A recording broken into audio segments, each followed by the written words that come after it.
हुंड्यासाठी सुमाचा तिच्या सासरच्या माणसांनी बळी घेतला, अशी तक्रार तिचे वडील मनोहरपंतांनी दावडी पोलीस ठाण्यात केली.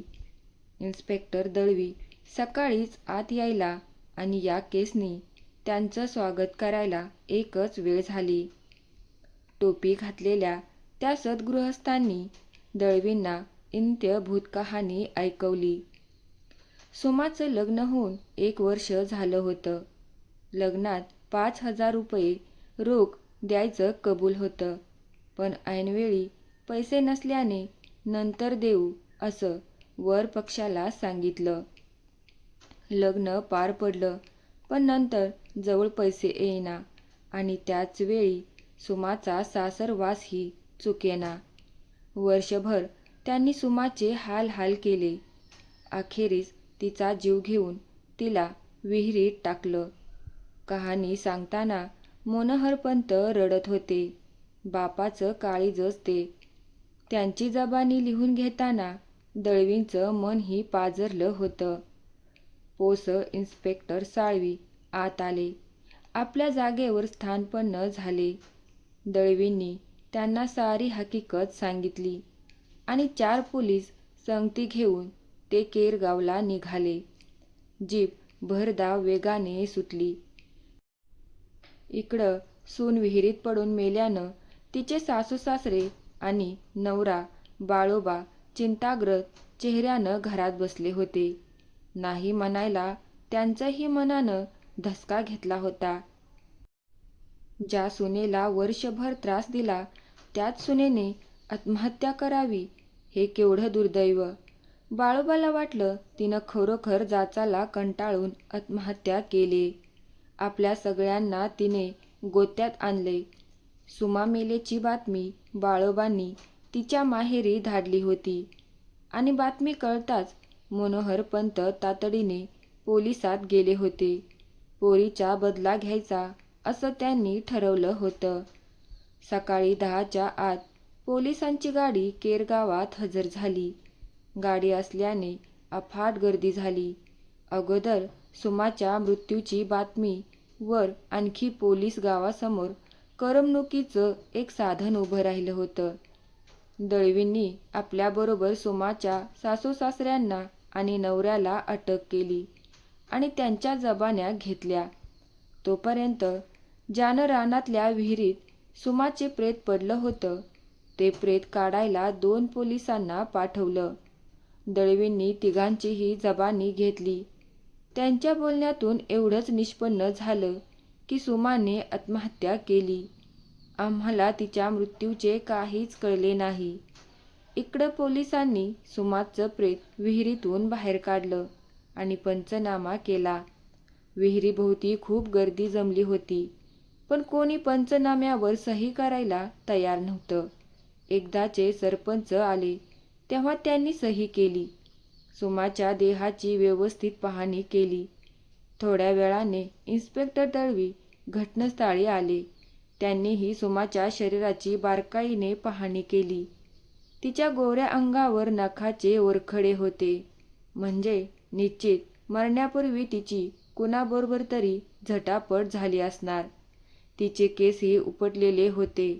प्रेताची पाहणी केल्यावर दळवींनी प्रेत पोस्टमार्टमसाठी दावडी पोलीस ठाण्यात नेण्याचं ठरवलं. बरोबरीला अटक केलेले सासू-सासरा, नवरा होता. संपूर्ण प्रवासात दळवी विचार करीत होते, तिच्या सासऱ्यांनी तिचा बळी घेतलाय की तिने स्वतःहून आत्महत्या केली. नेमकं काय? त्या तिघांच्या जबान्या सारख्याच वाटत होत्या, म्हणजे खोट्याचा अंश निघत नव्हता. मग सुमाच्या अंगावर एवढे नखाचे वरखाडे कसले? तिने नवऱ्याला निश्चित विरोध केला असणार, म्हणजे ते तिघेही नक्कीच खोटं बोलत असणार. दळवींना संशय आला. त्या तिघांनाही पोलीस चौकीत कोंडून दळवी आपल्या केबिनमध्ये यायला आणि साळवींनी त्यांना आणखी एक बातमी सांगायला एकच वेळ झाली. त्या माहितीने दळवी जरा वेळ चक्रावलेच. कशी काय झाली तुमची केरगाव ट्रीप? मामला जरा अवघड दिसतोय. बळी की आत्महत्या ते शोधणं कठीण आहे. किती जण अरेस्ट केलेत? सासू सासरा आणि नवरा तिघांच्या जबान्या घेतल्यात, पण म्हणावा तसा धागा मिळत नाही. ते म्हणतात ना, तिने आत्महत्या केली, पण तिचे वडील म्हणतात तिचा बळी घेतला गेलाय. मिस्टर दळवी, तिचा बळी घेतला गेलाय हे तिच्या वडिलांना काय माहिती? ते थोडेच तिथे पाहायला होते. हां, आता असा आरोप करणे त्यांना भागच होते. हुंड्यासाठी तिचा बळी घेतला गेलाय असं त्यांना सांगणं भाग आहे. त्यामुळे बळी घेतला गेलाय यावर विश्वास ठेवणं अवघड आहे. त्यामुळे तो मुद्दा जरा बाजूला ठेवू. कदाचित तिने आत्महत्या केली हे सध्या तरी गृहीत धरणे महत्त्वाचे आहे. पण तिच्या अंगावर ओरखाडे, नखांनी फार तिला रक्ताळून टाकले, ही झटापटीची लक्षणं आहेत. यावरून काय वाटतंय? अवघड आहे मिस्टर दळवी. अलीकडे हुंड्यापायी कितीतरी तरुणींना प्राण गमवावा लागला आहे. अशा आरोपींना शिक्षा व्हायलाच हवी. ते असू दे. तुम्हाला आत्ताच आलेल्या केसची मी माहिती सांगतो. कुणीतरी नामा नावाच्या माणसाचे दोन्हीच्या दोन्ही पाय तोडून टाकल्याची तक्रार तिच्या बायकोनी केली आहे. नामा सध्या बेशुद्ध अस्वस्थ सरकारी हॉस्पिटलात पडून आहे.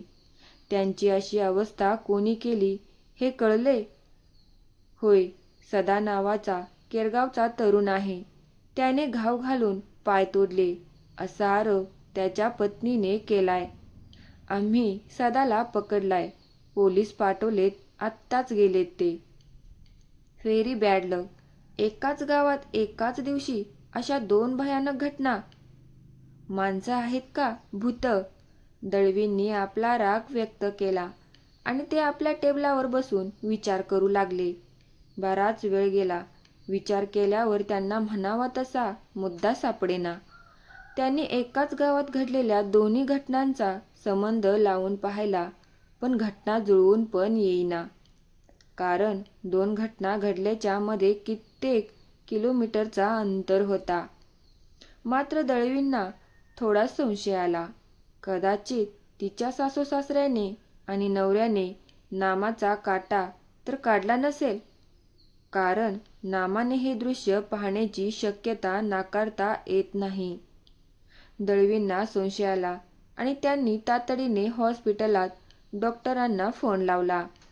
नामा शुद्धीवर येताच फोनने कळवा असं सांगितलं.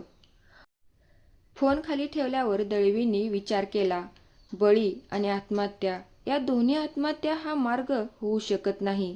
सुमाचा हुंड्यापायी बळी घेतला आहे.